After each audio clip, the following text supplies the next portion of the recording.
السلام عليكم. انا رحمة ناجي. النهاردة جيت لكم بوصفة جميلة جدا. هنعمل هريسة الشارع بأسهل طريقة من غير ما تتخمر ومن غير كمان ما تاخد وقت كتير او لتاني يوم. هنحتاج الاول 4 كوبايات زائد معلقتين كبار من السميد. يفضل اللي هو يكون سميد خشن، بس انا عملته معاكم بالسميد الناعم، كانت طعمها لذيذ. واحتجت كمان كوبايتين الا ربع من السكر، وكوبايتين وتلت من جوز الهند، يكون جوز الهند خشن كده زي ما انتوا شايفين. واحتجت كمان كوباية من الدقيق، وهكتب لكم كل المقادير تحت بالجرامات في الديسكريبشن بوكس. واحتجت كمان كوباية الا ربع كده من السمن. يفضل اللي هو يكون سمن بلدي، لو في سمن عادي مش مشكلة خالص، بس يفضل اللي هو يكون نوع نضيف، ويفضل انه يكون بلدي. اول حاجة جبت بولة كده وحطيت فيها كل المكونات الجافة، حطيت السميد والسكر وجوز الهند والدقيق وقلبتهم كويس جدا. اهم حاجة يتقلبوا كويس وكل المكونات تتمزج كويس جدا.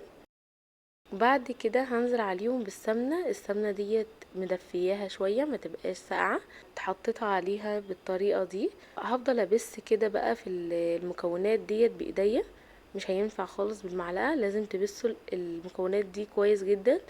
اهم حاجة السمنة توصل لكل المكونات، اللي هي الدقيق والسميد وكل حاجة يوصلوا لبعض. وفضلت اعملهم كده بايديا لغاية ما وصلوا معايا شبه حبة الرمل المبلولة كده، يبقى كده القوام معايا جاهز. بعد كده هنروح بقى للمواد السائلة اللي احنا نحطها عليها. احتجت كوباية من الحليب، واحتجت التلتين من الشربات التقيل بتاع الكنافة.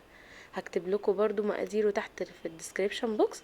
اللي هو كوبايتين دي عليهم كوباية مية وعليهم عصرة ليمون، وتشيلهم على النار، بيبقى الشربات التقيل بتاع الكنافة. حطيتهم كده على بعض، عليهم معلقة صغيرة من الفانيليا، وقلبتهم كويس جدا لغاية ما اتمزجوا مع بعض خالص. وبعد كده نزلت عليهم على المواد الجافة على طول، بس سبت شوية عشان خاطر بحسبهم هيبقوا كتير عليهم، بس طلعوا مظبوطين جدا. يعني المقادير ديت مظبوطة خالص على المكونات دي.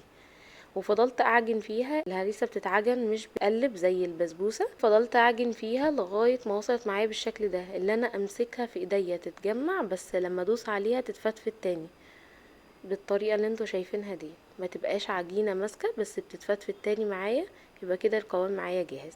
اهم حاجة يكون المكونات اتمزجت زي ما انتوا شايفين كده. بص اهو، بمسكها وادوس عليها بتتفتت تاني. هو ده القوام اللي انا محتاجاه.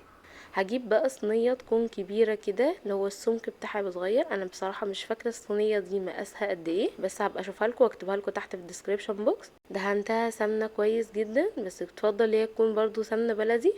وحطيت بقى المكونات كلها بتاعتي وفضلت افرد فيها بالطريقة دي.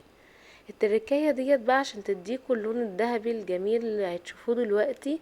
بتجيبوا كده اي حاجة بتغطسوها في الشربات التقيل بتاع الكنافة، وتمسحوا بيه الوش. ممكن تستبدلوا الطريقة ديت بطريقة المية عادي، اللي هو تبلوا ايديكم بمية او تبلوا اي حاجة بمية وتساووا السطح زي ما انتوا شايفين كده. المهم السطح يبقى متساوي. وبعد كده بجيب سكينة تكون حامية شوية، وبقسمها بالطريقه اللي انتوا شايفينها دي، بس مش بنزل لتحت خالص، يا دوبك فوق الوش كده لغايه ما تتعامل معايا مربعات. بعد كده زينتها بعين الجمل. انا ما كانش عندي لوز ولا بندق، كان عندي عين جمل وزينتها بيه. لو انتوا عايزين تستخدموا لوز او بندق مفيش مشكله خالص، او سوداني كمان. وبعد كده تدخلوها الفرن على درجة حرارة 200، تقعد 10 دقايق. وبعد كده تقللوا درجة الحرارة ل180 لغاية ما تاخد الوش الذهبي. وبعد كده تطلعوها بقى ونشوف بقى الشربات بتعمل ازاي. بعد كده رحنا بقى نعمل السيرب او الشيرة او الشربات زي ما بيطلقوا عليه. احتجت الاول كوبايتين ونص من السكر، عليهم كوباية من المية، وقلبتهم كده لغاية ما غلوا معايا. رحت نازلة عليهم بعصرة ليمون او ربع معلقة صغيرة من ملح الليمون. وكمان حطيت عليهم بعد ما شلته من على النار، نزلت عليهم 4 معالق كبار من العسل النحل، ممكن تستبدلوه بعسل جلوكوز. وحطيت عليهم معلقة كبيرة من السمن البلدي، ممكن سمن عادي بس يفضل سمن بلدي. واول ما طلعت من النار زي ما انتم شايفين كده، نزلت عليها على طول بالشربات، يكون سخن وهي سخنة، وتسيبوها لغاية ما تبرد خالص. حسيتوا ان الهريسة شربت الشربات كله خلاص. لو لقيتوا الشربات لسه فيها، صفوه بالطريقة اللي انتوا شفتوها دلوقتي. بعد كده هقطعها. كانت القطعة طالعة في منتهى الجمال، وكان لونها ذهبي كده زي بتاعة الشارع. كانت طعمها تحفة جدا.